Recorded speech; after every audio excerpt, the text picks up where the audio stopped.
Welcome back, Troglodytes, to the Trogly's Guitar Show. Today we have a 2011 Gibson 335S reissue guitar. Now this thing has been loved, but abused, and on tour of the Midwest since about 8 months ago. Now I have actually owned this guitar before, and I never thought I was going to see it again, nor did I think I was going to be sending it on the journey that it did. So today we're going to cover that journey as well as the history of this model. So first off, the 335S. This was a model that originated in very early 1980 and only lasted a few years. Now this is the reissue of that guitar, and Gibson completely got these wrong. The originals of this guitar were all mahogany with mahogany necks. Now the reissue is all maple. I don't understand why they did that. I think they kind of got confused because a lot of other guitars from this time period did have the maple neck and some had maple bodies. So this is a very heavy guitar being made of pure maple, as you can imagine. You also have a Granadillo fretboard. Pretty much the only thing Gibson got right about these guitars was the zebra pickups, and they did still give these a volute. So that kind of makes these reissue guitars kind of unique because they're not anything like the originals, so you can definitely have one of each in your collection. Now the story of this guitar is going to be a little bit long. As you can see, this has not been taken care of the best.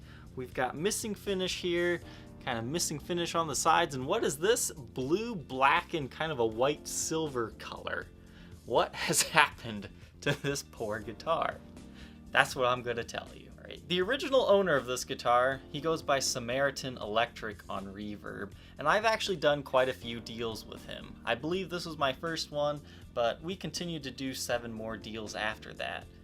If there's been a 335S on my channel, it's likely came from him, as well as that double cut Telecaster, as well as a few parts that I purchased from him. So I bought this guitar from him, the original owner, because I was curious about the 335S shape. At that point in time, I do not believe I had an original before, so I was just really curious about how this type of guitar would play. This guitar at that point in time was spray painted blue. Now in the seller's photos, I thought it looked pretty good. There was a few areas that I thought were just paint runs, but when I got this guitar, I picked it up and was like, wow, this thing is heavy.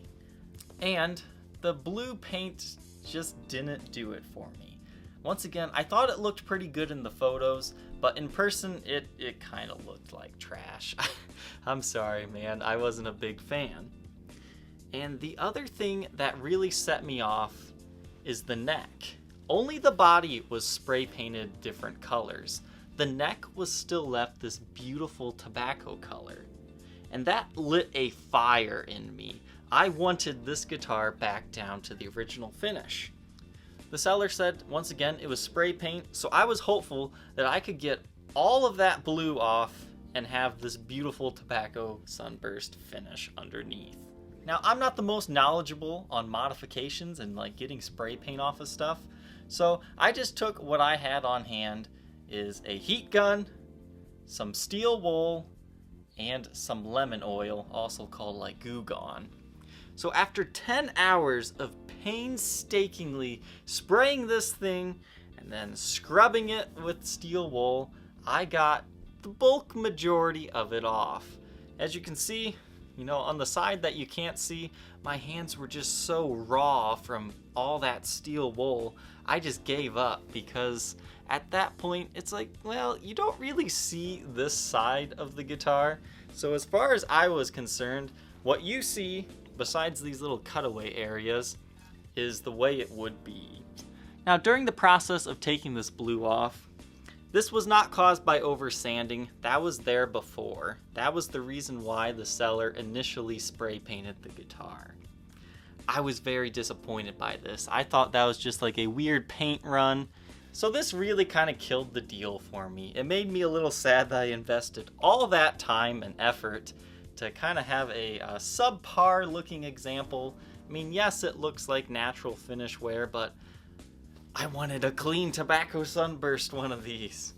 You can see here on the back where I've scratched it all up as well with that steel wool. It's not a perfect job, but hey, it is what it is. You can still see some of the blue. These two areas right here are when my heat gun got a little bit too hot on the finish and kind of burnt it. I was glad I didn't twist the neck or anything while doing this. Now there are a few other areas that you can see that I did cause the oversanding on here. You can see right there where the finish was worn away. And that's mainly because when you're on this angle here, it's a lot easier to apply a lot of pressure with that steel wool. So I'm sure there are much better ways to do that and finish the job. But now that I'm back in possession of this guitar and how I've watched this thing move from cellar to cellar, I've fallen in love with this guitar just because of the journey it has taken after it left my hands. So since I found this finish blemish under it, I was a little scared that I wouldn't be able to get my money back out of it. So what I did is I took the pickups that were in it, I took them out and just threw them in with something I had. They weren't great pickups, I think they were Epiphone pickups. So I took this thing to the guitar show in Chicago, and a lot of people were kind of interested in it. I had a few lower offers where it's like, well, that's kind of my break-even point or a little bit below. So I just kind of continued shopping it around. And then I stopped this at the Chicago Music Exchange booth. I do a lot of business with Chicago Music Exchange. I think they've bought close to 100 guitars from me in the past year. And they honestly gave me an offer that I thought was more than fair. I was like, you do realize these aren't the original pickups, right? He's like, yeah, we'll take it.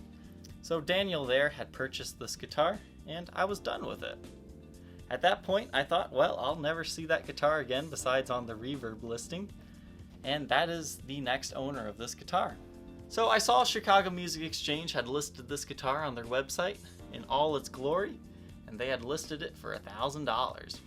I was surprised just how many people were actually interested in this guitar in this condition. Now in good shape, I think these are about $900 to $1,300 guitars.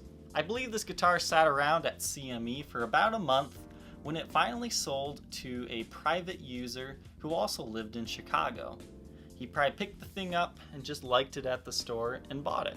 Now that guy had this guitar for about a month, and then he had listed it on Reverb himself. He didn't know a lot about the history of it. He said the original owner spray painted it and then sanded it down again.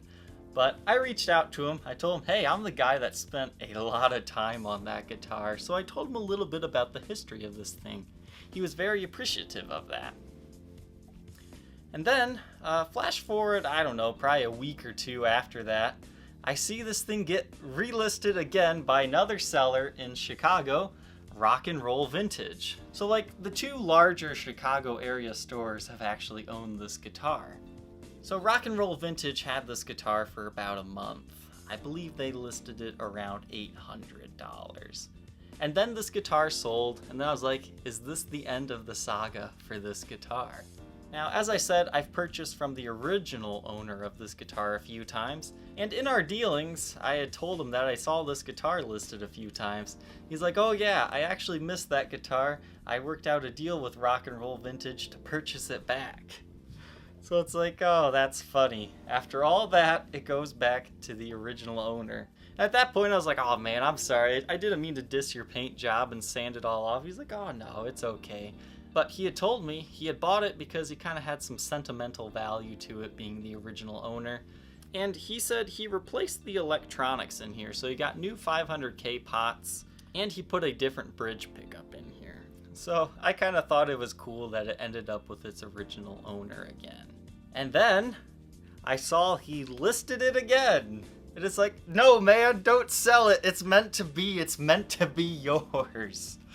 But he said, unfortunately, his wife needed her gallbladder out or something like that. He had just gotten married to her, and he needed to sell it. He also said he wasn't really playing it. It was dumb of him to buy it back. It was just kind of an emotional thing. So I made my offer to buy this guitar again. That way I could document it for everyone to see. But this time when it came to me, the original owner had taken some black paint and painted over this area. Kind of looked like a lefty pick guard. Once again, I take my steel wool off. That stuff came off a lot easier than the spray paint. I don't know, I kind of like the wear and tear that's there now. I think it looked better than the paint anyways. So here it is. I first bought this guitar on May 15th of 2017, and then I bought it back again on January 12th of 2018. So that's 8 months, 5 different owners with 7 transactions on this guitar. This is kind of a lost puppy. On top of taking that paint off again, I replaced this bridge pickup. He had one of those no pull piece ones on here. I put in a 500T in the bridge. That way it still retained its original look. Now this guitar, when I first had it, I didn't think it was a very good guitar. I thought it was very heavy. I really didn't like the way it sounded, even with the pickups that were in it before I put the cheaper ones in. But this time when I plugged it in, I think those new 500K pots really helped the sound of this guitar. It really is a nice player now. So right now you have a 500T Gibson pickup in the bridge, and you have a cheap kind of Epiphone-like pickup in the neck. So overall, this guitar has definitely traveled. It's traveled so many times, I'm surprised that it didn't get damaged in shipping, but it's been through many hands, and it's not because this guitar is bad, it's just heavy. This is definitely one for a player. You can make any modifications you want to it. If you want to refinish it, you can. This guitar just has a beautiful history as far as I'm concerned. It's just kind of a funny guitar. I almost feel bad for it. This one weighs 9 pounds, 9.4 ounces, and I would say it has kind of that 59 profile neck. It's fairly large without being too large. It's kind of a medium-ish profile.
Let's go ahead and go over the condition of this guitar. At the face of the headstock, you can see it's got some smudges and scratches from string changes and whatnot, but overall it's not too abused. You have your gold silkscreen logo and pretty much nothing else. It still has the glossy finish to it. This is the original truss rod cover. You can see the 335S is kind of worn off, but it is still kind of there. I do want to make note that the truss rod cover here is a little cracked from over tightening. The nut appears to have been replaced. The nut is actually a little bit larger than the slot, so if you run your finger along it right here, you can feel it, but it's not too much larger. And really, you only have some minor flattening to the frets on this guitar. I just polished them and oiled the fretboard once again, and they are in great playing shape. You've got a pretty decent sized fret wire on these guitars. They're definitely a lot easier to bend on than the vintage version of this guitar. And now we move on to the body. This used to be a gloss finish, now it feels more like a satin finish. So if you like that feel, great. If you don't, not so great. That's caused from all that steel wool rubbing. So here we can see all the very fine scratches caused from me using steel wool on this guitar. There's little impressions on this guitar that I couldn't get the blue paint off. You might be able to use some type of chemical, but I was too scared to lose the original finish. That's why I did the sanding method. So here you can see all those little imperfections and a few small dings as well. There's the very fine sanding lines, as well as some more blue-filled dings. These are not the original knobs. One of the knobs here actually has a chip out of it, but they do function. They sit a little tall, but they do their job. You can see here there's kind of a dirt line. I think that would actually clean off. I didn't do a very good job at cleaning this guitar. And this right here is actually where a pickguard used to be attached to. You can see there's another one up here, but they're kind of filled in now with all the paint. So overall, the top, it's not in too bad of shape if you can live with this area right here.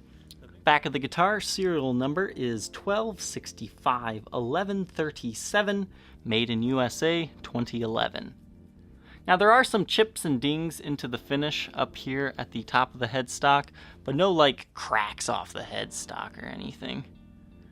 Just your average gigging wear. You do miraculously still have the original Locking Grover tuners on here.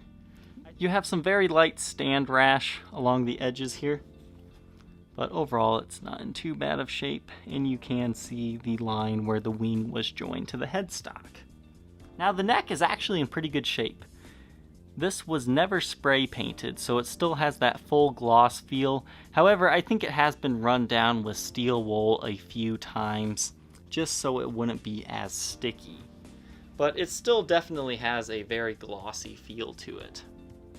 Now the back of the body, I'll admit I was kind of in a hurry to get done quickly, because I didn't really care about the back as much. I had the front done, so I just wanted to get the back done really quick.